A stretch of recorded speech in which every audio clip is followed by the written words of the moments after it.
ठाणे महापालिका क्षेत्रात अनधिकृत फलक, पोस्टर्स, बॅनर हटवण्याची मोहीम दररोज राबवण्याचे आदेश महापालिका आयुक्त सौरभ राव यांनी सर्व सहाय्यक आयुक्तांना दिले आहेत।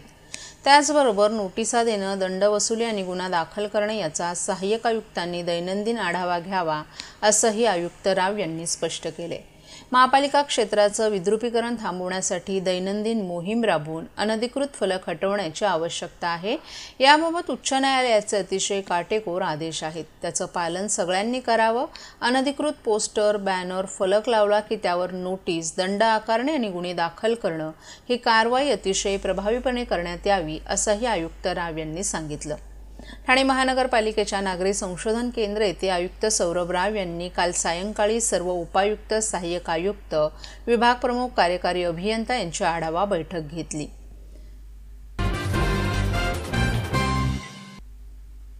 या बैठकीला अतिरिक्त आयुक्त संदीप माळवी, अतिरिक्त आयुक्त प्रशांत रोडे, नगर अभियंता प्रशांत सोनग्राहे उपस्थित होते। उपायुक्त जिजू गोदेपुरे यांनी यावेळी विविध विभागांकडील कामांचा आढावा घेणारं सादरीकरण केलं। तसंच दरवर्षी पावसाळ्याच्या आगमनापूर्वी केल्या जाणाऱ्या वृक्ष छाटणीबाबत तक्रारी येत असल्यामुळे आयुक्त राव यांनी ही वृक्ष छाटणी 2 टप्प्यात करण्याचे निर्देश दिले होते। त्यानुसार उद्यान विभागानं नियोजन केलं आहे। जानेवारी महिन्यापासून झाडांच्या वाढलेल्या आणि धोकादायक स्थितीतील फांद्या, धोकादायक वृक्ष यांची पाहणी करून त्यांच्या छाटणीचं काम हाती घेण्यात येणार आहे। हे काम वेळेत सुरू करण्याच्या सूचना पालिका आयुक्त राव यांनी या बैठकीत दिल्यात।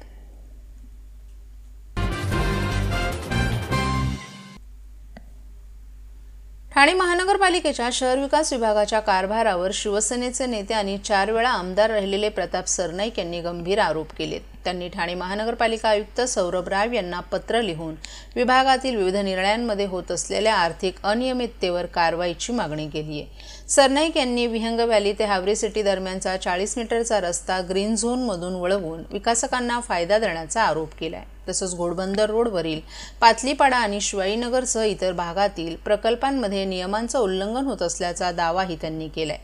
याशिवाय अनेक प्रकल्पांमध्ये पर्यावरण स्नेही झोनच्या मर्यादांचा भंग, आरक्षित भूखंडांचं हस्तांतरण न करणं आणि महानगरपालिकेच्या अधिकाऱ्यांकडून विकासकांना नियमबाह्य परवानग्या देणं यांसारख्या प्रकारांवरही त्यांनी भाष्य केले। सरनाईक यांनी या प्रकरणाची सखोल चौकशी करून दोषींवर कठोर कारवाई करण्याची मागणी केली आहे। त्यामुळे त्यांनी शहरातील सर्वसामान्य नागरिकांचं मोठं नुकसान होत असल्याचंही म्हटलं आहे।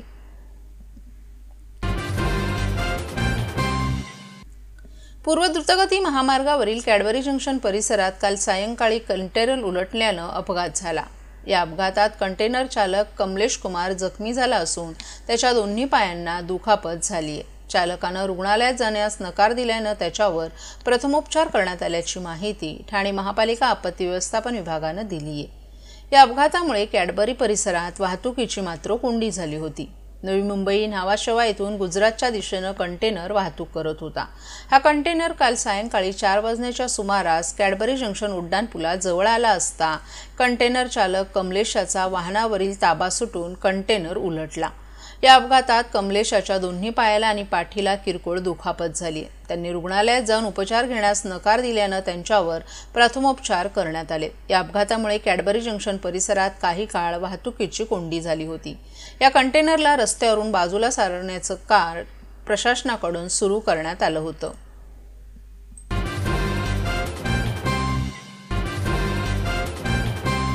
आधार देणारी राज्य शासनाची मुख्यमंत्री माझी लाडकी बहीण योजना।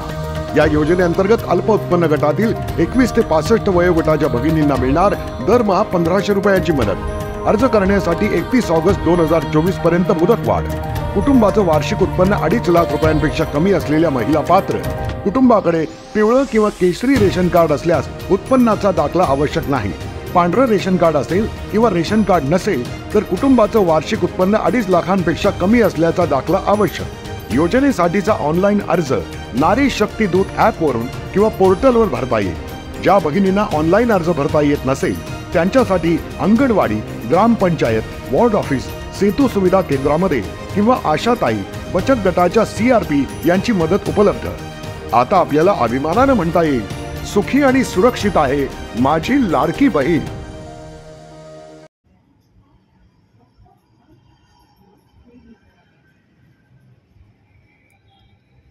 मार्गशीर्ष महिन्याला आजपासून भक्तिमय वातावरणात सुरुवात. मार्गशीर्ष महिन्याला हिंदू धर्मात अत्यंत पवित्र मानलं जातं. या महिन्याची सुरुवात चंद्रानुसार मार्गशीर्ष शुद्ध प्रतिपदेपासून होते आणि हा महिना भक्ती, उपवास आणि दानधर्मासाठी प्रसिद्ध आहे.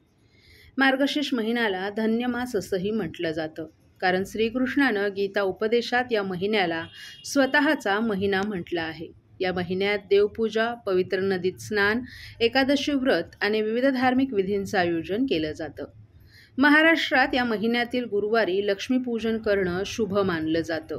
या महिन्यात स्त्रिया महालक्ष्मी व्रत करतात आणि सकाळी उठण्यानं स्नान करून देवीची आराधना करतात. तसंच तुळशी वृंदावन सजवून तेथे दीप प्रज्वलित करण्याचीही परंपरा आहे. या महिन्यात पुण्याचे दिवस मानले जात असल्यानं दानधर्मालाही विशेष महत्त्व आहे. मार्गशीर्ष महिन्याचं धार्मिक महत्त्व लक्षात घेता बाजारपेठांमध्ये पूजा साहित्य, फुलं, तुळशीचे हार आणि तेलदीपांच्या विक्रीत मोठी वाढ झाली आहे. मंदिरं आणि धार्मिक स्थळांवरही भाविकांची मोठी गर्दी दिसून येते. मार्गशीर्ष महिन्यातील प्रत्येक दिवस भक्तिमय वातावरणात साजरा केला जात असून लोकांमध्येही आनंदाचं वातावरण आहे.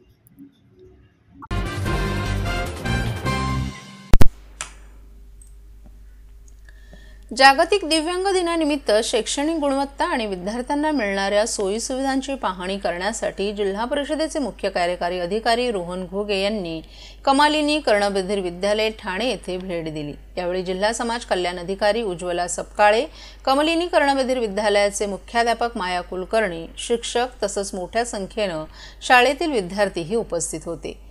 या भेटीदरम्यान शाळेतील वातावरण कर्णबधिर विद्यार्थ्यांसाठी सकारात्मक असून विद्यार्थ्यांच्या उज्ज्वल भविष्यासाठी कमालिनी कर्णबधिर विद्यालयातील शिक्षकांनी मोलाची कामगिरी बजावली आहे, असं कौतुक मुख्य कार्यकारी अधिकारी रोहन घुगे यांनी केले. शाळा भेटीतून शालेय कामकाज, वर्गातील अध्यापन, विद्यार्थी अध्ययन स्तर, शाळेतील वर्ग व्यवस्थापन, CSR सहकार्यातून मिळालेली शैक्षणिक साहित्य, शिक्षकांच्या अध्यापनामध्ये शैक्षणिक साहित्याद्वारे कर्णबधिर मुलांच्या अध्ययन क्षमतेत होणारी वाढ या विषयांवर लक्ष केंद्रित करण्यात आले. शाळेतील वाचा व श्रवण कक्ष पाहणी यावेळी करण्यात आली. विद्यार्थ्यांच्या वैयक्तिक वाचन तसंच प्रगती साधण्यासाठी आवश्यक बाबींबद्दल मार्गदर्शनही करण्यात आलं. तसंच भावी काळात कर्णबधिर विद्यार्थ्यांच्या अध्ययनात वाढ करण्यासाठी योग्य त्या सुविधा उपलब्ध करून दिल्या जातील आणि विद्यार्थी आणि शाळेच्या गरजा पुरवण्यासाठी प्रयत्न करण्यात येतील, असं आश्वासन जिल्हा समाज कल्याण अधिकारी उज्ज्वला सपकाळे यांनी दिलं आहे.